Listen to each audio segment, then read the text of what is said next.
إله واحد فله أسلموا وبشر المخبتين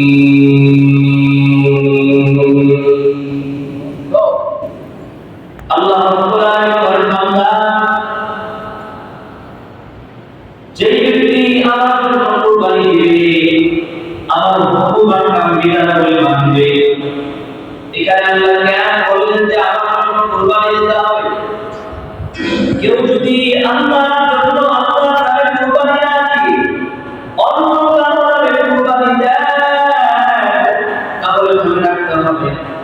তার কুরবানি তো আল্লাহর দরবারে কবুল হবে না বরঞ্চ সাংঘাতিক পরিমাণে শিরক হিসেবে পরিগণিত হবে। আর আল্লাহর যে আল্লাহর জন্য কুরবানি দেয় আল্লাহর জন্য কুরবানি দিবে তখন বান্দা